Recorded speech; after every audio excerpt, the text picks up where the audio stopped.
ಆತ್ಮೀಯ 10ನೇ ತರಗತಿ ವಿದ್ಯಾರ್ಥಿಗಳೇ, ಈಗ ಆಲ್ರೆಡಿ ರಾಜ್ಯ ಮಟ್ಟದಿಂದ 4 ಮಾದರಿ ಪ್ರಶ್ನೆ ಪತ್ರಿಕೆಗಳನ್ನು ನೀಡಲಾಗಿದೆ. ಇದರ ಜೊತೆಗೆ 3 ಪೂರ್ವ ಸಿದ್ಧತಾ ಪರೀಕ್ಷೆಗಳು ಕೂಡ ಕಂಪ್ಲೀಟ್ ಆಗಿದೆ. ಹಾಗೆಯೇ ಬ್ಲೂ ಪ್ರಿಂಟ್ ಸಹ ನೀಡಲಾಗಿದೆ ಅಂತಕ್ಕಂಥದ್ದು. ಇದರ ಆಧಾರದ ಮೇಲೆ ಕನ್ನಡ ವಿಷಯಕ್ಕೆ ಸಂಬಂಧಪಟ್ಟಂತೆ ಯಾವ ರೀತಿಯ ವೇಟೇಜ್ ನೀಡಲಾಗಿದೆ ಎಂಬುದನ್ನ ಈಗ ನೋಡ್ತಾ ಹೋಗೋಣ. ನಮ್ಮ ಭಾಷೆ ಗದ್ಯದಿಂದ 1 ಅಂಕದ ಪ್ರಶ್ನೆಗಳು ಮತ್ತು 2 ಅಂಕದ ಪ್ರಶ್ನೆಗಳನ್ನ ಅಭ್ಯಾಸ ಮಾಡತಕ್ಕದ್ದು.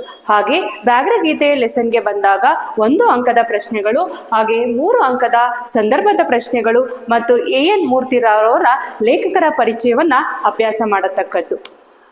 ಭಾಗ್ಯಶಿಲ್ಪಿಗಳು ಲೆಸನ್ಗೆ ಬಂದಾಗ 2 ಅಂಕದ ಪ್ರಶ್ನೆಗಳು ಮತ್ತು 3 ಅಂಕದ ಸಂದರ್ಭದ ಪ್ರಶ್ನೆಗಳು, ಹಾಗೆ DS ಜಯಪ್ಪ ಗೌಡರವರ ಕವಿ ಪರಿಚಯವನ್ನ ಓದಿಕೊಳ್ಳುವಂಥದ್ದು.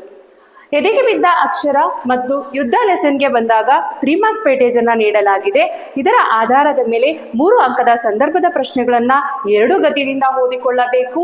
ಹಾಗೆಯೇ ದೇವನೂರು ಮಹಾದೇವ ಮತ್ತು ಅಸಾರ ಅಬೂಬಕರ್ ಅವರ ಲೇಖಕರ ಪರಿಚಯವನ್ನ ಓದಿಕೊಳ್ಳುವಂಥದ್ದು. ಶಬರಿ ಲೆಸನ್ಗೆ 4 ಮಾರ್ಕ್ಸ್ ವೇಟೇಜ್ ನೀಡಲಾಗಿದೆ. ಹಾಗಾಗಿ 8 ವಾಕ್ಯಗಳನ್ನ ಚೆನ್ನಾಗಿ ಅಭ್ಯಾಸ ಮಾಡ್ತಾ ಹೋಗ್ಬೇಕು. ಈಗ ಆಲ್ರೆಡಿ ಮಾಡೆಲ್ ಪೇಪರ್ಸ್ ಅಲ್ಲಿ ಹಾಗೆ ಪ್ರಿಪರೇಟರಿ ಪೇಪರ್ಸ್ ಅಲ್ಲಿ ಈ ಲೆಸನ್ ಇಂದ 8 ವಾಕ್ಯದ ಪ್ರಶ್ನೆಗಳು ಪದೇ ಪದೇ ರಿಪೀಟ್ ಆಗಿರೋದನ್ನ ನಾವು ನೋಡ್ತಾ ಹೋಗ್ಬೋದು.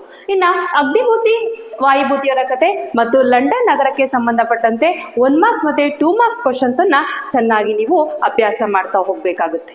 ಸಂಕಲ್ಪ ಗೀತೆ ಪದ್ಯ ಭಾಗಕ್ಕೆ 4 ಮಾರ್ಕ್ಸ್ ವೇಟೇಜ್ ನೀಡಲಾಗಿದೆ. ಹಾಗಾಗಿ ಕಂಠಪಾಠ ಪದ್ಯ ಸಾರಾಂಶ 8 ವಾಕ್ಯಗಳನ್ನ ಅಭ್ಯಾಸ ಮಾಡ್ತಾ ಹೋಗಿ. ಹಕ್ಕಿ ಆರತಿಗೆ ನೋಡಿದಿರಾ ಪದ್ಯ ಭಾಗಕ್ಕೆ 2 ಮಾರ್ಕ್ಸ್ ಮತ್ತೆ 3 ಮಾರ್ಕ್ಸ್ ಅಲ್ಲಿ ಬರ್ತಕ್ಕಂಥ ಸಂದರ್ಭದ ಪ್ರಶ್ನೆಗಳು ಹಾಗೂ ದಾರಾಬೇಂದ್ರೆಯವರ ಕವಿ ಪರಿಚಯವನ್ನ ಅಭ್ಯಾಸ ಮಾಡ್ತಾ ಹೋಗ್ಬೇಕು.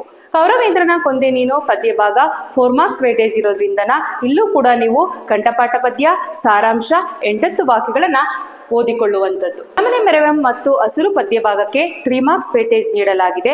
ಹಾಗಾಗಿ ಈ 2 ಪದ್ಯದಲ್ಲಿ ಬರ್ತಕ್ಕಂಥ ಸಂದರ್ಭದ ಪ್ರಶ್ನೆಗಳು ಹಾಗೆ ರನ್ನ ಮತ್ತು ಕುವೆಂಪು ಅವರ ಕವಿ ಪರಿಚಯವನ್ನ ಅಭ್ಯಾಸ ಮಾಡ್ತಾ ಹೋಗಿ. ಅಲಗಲಿ ಬೇಡರು ಪದ್ಯ ಭಾಗದಲ್ಲಿ 1 ಮಾರ್ಕ್ಸ್ ಮತ್ತೆ 2 ಮಾರ್ಕ್ಸ್ ಕ್ವಶನ್ಸ್ ಅನ್ನ ಓದ್ತಾ ಹೋಗ್ಬೇಕಾಗುತ್ತೆ. ಇನ್ನು ವೀರಲವ ಪದ್ಯಕ್ಕೆ ಬಂದಾಗ 4 ಮಾರ್ಕ್ಸ್ ವೇಟೇಜ್ ಇರೋದ್ರಿಂದ ಕಂಠಪಾಠ ಪದ್ಯ ಸಾರಾಂಶ ಹಾಗೆ 8 ವಾಕ್ಯಗಳನ್ನ ನೀವು ಪ್ರಾಕ್ಟೀಸ್ ಮಾಡಬೇಕಾಗುತ್ತೆ. ಕೆಮ್ಮನೆ ಮೀಸವತ್ತನೆ ಪದ್ಯ ಭಾಗಕ್ಕೆ ಬಂದಾಗ 1 ಮಾರ್ಕ್ಸ್ ಮತ್ತೆ 3 ಮಾರ್ಕ್ಸ್ ಸಂದರ್ಭಗಳನ್ನ ಹಾಗೆ ಪಂಪ ಕವಿಯ ಪರಿಚಯವನ್ನ ಪ್ರಾಕ್ಟೀಸ್ ಮಾಡುವಂಥದ್ದು. ವಸಂತ ಮುಖ ತೋರಲಿಲ್ಲ ಪಠ್ಯ ಭಾಗಕ್ಕೆ 1 ಮಾರ್ಕ್ಸ್ ವೇಟೇಜ್ ಇರ್ತಕ್ಕಂಥದ್ದು. ಭಗತ್ ಸಿಂಗ್ ಉದಾತ್ತ ಚಿಂತನೆಗಳು ವಚನಗಳು ಪಠ್ಯ ಪೂರಕಕ್ಕೆ 2 ಮಾರ್ಕ್ಸ್ ವೇಟೇಜ್ ಇರೋದನ್ನ ನಾವು ನೋಡ್ತಾ ಹೋಗ್ಬೋದು. ಹಾಗೇನೆ ನಾನು ಪ್ರಾಸ ಬಿಟ್ಟ ಕತೆ ಶುಕನಾಸನ ಉಪದೇಶ ಈ 2 ಪಠ್ಯ ಪೂರಕಕ್ಕೆ 2 ಮಾರ್ಕ್ಸ್ ವೇಟೇಜ್ ಅನ್ನ ನೀಡಲಾಗಿದೆ. ಹಾಗಾಗಿ ಯಾವುದಾದರೂ ಒಂದು ಪಠ್ಯ ಪೂರಕವನ್ನ ಪರೀಕ್ಷೆಯಲ್ಲಿ ಕೈಬಿಡಲಾಗುತ್ತದೆ. ವಿಡಿಯೋ ಕೊನೆಯಲ್ಲಿ ಪರೀಕ್ಷೆಯಲ್ಲಿ ನಿರೀಕ್ಷಿಸಬಹುದಾದಂತಹ ಇಂಪಾರ್ಟೆಂಟ್ 2 ಮಾರ್ಕ್ಸ್ 3 ಮಾರ್ಕ್ಸ್ 4 ಮಾರ್ಕ್ಸ್ ಪ್ರಶ್ನೆಗಳ PDF ಅನ್ನ ನೀಡಲಾಗಿದೆ. ಈ ಎಲ್ಲ ಪ್ರಶ್ನೆಗಳನ್ನ ಚೆನ್ನಾಗಿ ಅಭ್ಯಾಸ ಮಾಡುವುದರ ಮುಖಾಂತರ ಹೆಚ್ಚಿನ ಅಂಕಗಳನ್ನ ಗಳಿಸಿಕೊಳ್ಳಬಹುದು. All the very best for your Kannada exam. Do well, take care, ನಮಸ್ತೆ.